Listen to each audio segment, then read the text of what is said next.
నమస్తే. రైతు బంధు గురించి బాగా చర్చ నడుస్తుంది కదా ఊర్లల్లో.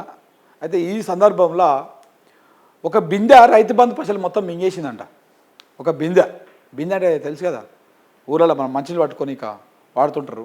సిటీలో అంటే ఇప్పుడు మొత్తము ఫ్రిడ్జ్లు వచ్చినాయి, వాటర్ బాటిల్ వచ్చినాయి, లేకపోతే ఏమంటారు వాటర్ ప్యూరిఫైర్లు వచ్చినాయి, డైరెక్ట్ బాటిల్ నింపుకేసుకొని వస్తున్నారు. కానీ పల్లెటూర్లలో బిందెలు ఎక్కువ వాడుతుంటారు. మంచినీళ్ళు నల్లకా నుంచి మోసుకొచ్చుకోవడానికి బిందెలు ఎక్కువ వాడుతుంటారు. గతంలో ఇత్తడి బిందెలు వాడేవాళ్ళు. ఇది జమాన్లా కొంచెం మన నాయనమ్మలు అంతకంటే ముందున్నటువంటి వాళ్ళు ఇత్తడివి అలాంటివి వాడేటోళ్ళు. రాగి బిందెలు కూడా వాడేవాళ్ళు. కానీ ఇప్పుడు మొత్తము స్టీల్ బిందెలు వాడుతారు. ఈ ఒక స్టీల్ బిందె ఏం చేసిందంటే రైతు బంధు పైసలు మొత్తం మింగేసిందంట. ఒక ఊరిదో లేకపోతే ఒక కుటుంబాన్ని పైసలు కావాలి, ఒక నియోజకవర్గంలో ఉన్నటువంటి రైతుల అన్ని పైసలను, రైతు బంధు పైసలు అన్నీ ఆ స్టీల్ బిందె మింగేసిందంట. ఊకో శంకర్ అన్న, ఇది చాలా నువ్వు కామెడీ చేస్తున్నావు, కావాలనే తప్పుడు విషయాన్ని చెప్తా ఉన్నావు అని చెప్పేసి మీరు అనుకోవచ్చు. కానీ 200% ఇది నిజం. ఒక బిందె, ఒక స్టీల్ బిందె ఒక నియోజకవర్గంలో ఉన్నటువంటి రైతు బంధు పైసలు మొత్తం మింగేసింది. ఇలా ఆ నియోజకవర్గంలో ఉన్నటువంటి రైతులు మొత్తం ఆ బిందెను తిట్ట కూడా తిడుతూ ఉన్నారు.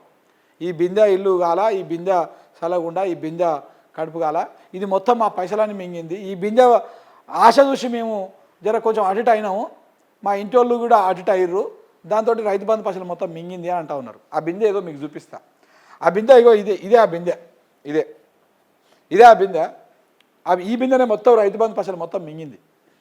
మొత్తం ఒక నియోజకవర్గం, ఒక ఊరు 2 ఊరు కాదు, ఒక ఇంటి పైసలు కాదు, ఒక నియోజకవర్గంలో మొత్తం ఎంతమంది రైతులు ఉంటారు, ఆ రైతులకు ప్రతిసారికి ఎన్నెన్ని పైసలు పడతాయి రైతు బంధు పైసలు, ఆ పైసలన్నీ బిందె మింగేసింది అనమాట. మరి ఇంత చిన్న బిందెలా అవన్నీ ఎట్ట పట్టినాయి?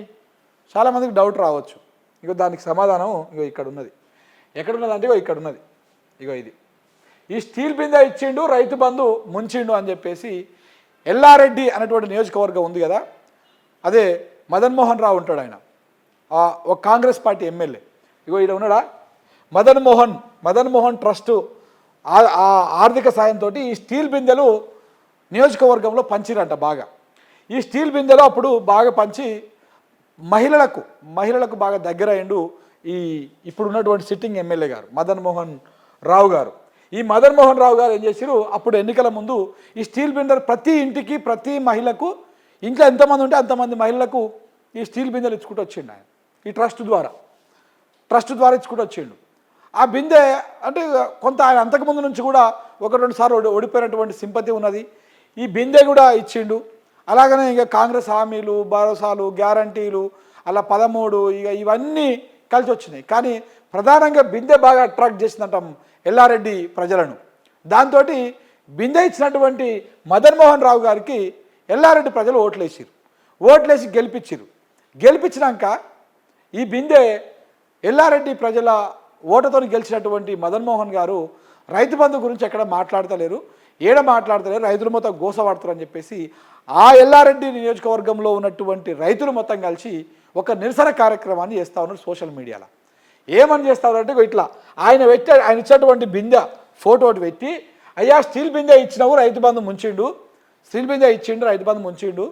బిందె ఇచ్చి రైతు బంధు పెట్టిండు, ఈ బిందె పాడిగాను, ఈ బిందె మొత్తం మా రైతు బంధు పైసలని మింగింది అని చెప్పేసి ఒక సెటైరికల్గా కూడుకున్నటువంటి ఒక నిరసన కార్యక్రమాన్ని ఎల్లారెడ్డి నియోజకవర్గం వేదికగా తెలంగాణ వ్యాప్తంగా ఈ బిందె చాలా వైరల్ అవుతూ ఉందన్నమాట. అందుకే నేను టైటిల్ కూడా అదే పెట్టిన, రైతు బంధు మింగినటువంటి బిందె అని చెప్పేసి. ఈ రకంగా ఉందన్నమాట. అంటే రైతులు బయటకు వచ్చి ఆందోళన చేస్తున్నారు, రైతులు అధికారుల దగ్గర ఆందోళన వ్యక్తం చేస్తూ ఉన్నారు. ఎక్కడ రైతు బంధు?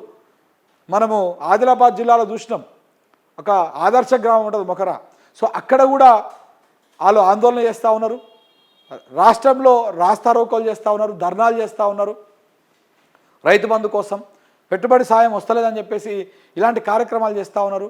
దాంతోపాటు ఇట్లా సోషల్ మీడియాలో కూడా కాంగ్రెస్ వాళ్ళు ఇచ్చినటువంటి ఏవైతే ఓట్లను రాబట్టడం కోసం, ఆకర్షించడం కోసం ఏవైతే పాచికలు వేసిర్రో, ఈ బిందెలు వంచుడు, ఇంకొన్ని దగ్గర గడియారాలు వంచుడు. మన పాలేరు నియోజకవర్గం పోయినాం అనుకో, నీవు పాలేరు నియోజకవర్గంలో ఏ ఇంటికో ఏ ఊర్లకువో గడియారాలు కనపడుతుంటాయి. గడియారాల లోపల శీనన్న కనపడుతుంటాడు.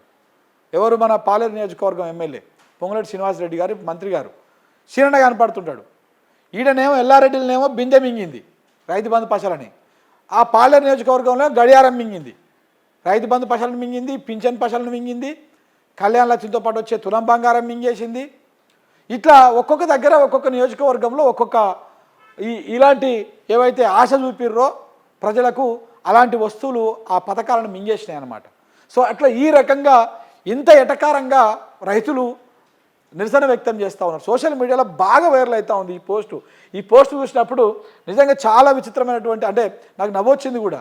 అంటే ఇంత క్రేజీ ఉంటారా రైతులు కూడా, ఇంత ఈ రకంగా ఆలోచిస్తారా అని చెప్పేసి. బిందె అట్లా సోషల్ మీడియాని షేక్ చేసేస్తున్నది. ఈ రకంగా రైతు బంధు పసలు మింగినటువంటి బిందెని మనం పెట్టాల్సి వచ్చింది. ఒక ఎల్లారెడ్డిలనే కాదు ఈ బిందెలు చల్లకుండా ఆ బిందెలు, గడియారాలు, ఇంకేమున్నా వాషింగ్ అవి అట్లాంటివి ఏమైనా ఇచ్చిరేమో, ఇంకా కుట్టు మిషన్లు ఇట్లాంటివి చాలా చోట్ల ఇచ్చిరు కాంగ్రెస్ పార్టీ వాళ్ళు. ఇవన్నీ రాష్ట్ర వ్యాప్తంగా ఉన్నటువంటి రైతులందరి దగ్గర రైతు బంధు మింగినాయి, ముసలోళ్ళ పింఛను 4,000 చేస్తా అంటే ఆ 2,000 పింఛను మింగినాయి, ఇట్లా కళ్యాణ లక్ష్మితో పాటు వచ్చేటువంటి తులం బంగారం మింగినాయి, పిల్లలు చదువుకునే వాళ్ళకి మేము స్కూటీలు ఇస్తామని చెప్పి ఆ స్కూటీలు మింగేసినాయి. ఇవే కాంగ్రెస్ 6 గ్యారంటీలు మింగినాయి, 420 హామీలు మింగినాయి, ఇవన్నీ మింగేసినాడు. ఇట్లా బిందె లెక్క ఇంకా ఒక్కొక్క నియోజకవర్గంలో ఒక్కొక్క కథ ఉంది, ఒక్కొక్క నియోజకవర్గంలో ఒక్కొక్క కథ ఉన్నది. మా మునుగోడు నియోజకవర్గానికి ఒక కథ, పాలేరుకి ఒక కథ, భద్రాచలానికి ఒక కథ, బట్టి విక్రమార్క గారి మధ్యలో ఒక్కొక్క కథ, ఇట్లా ఒక్కొక్క నియోజకవర్గంలో ఒక్కొక్క కథ ఉన్నది. ఆ రకంగా ఈ గ్యారంటీలను, ఈ హామీలను, సంక్షేమాలను ఇట్లా మింగుకుంటూ వస్తూ ఉన్నారనమాట. అందుకే బిందె మింగినటువంటి రైతు బంధు కథ ఇది, రైతు బంధు మింగినటువంటి బిందె కథ ఇది. Thank you very much.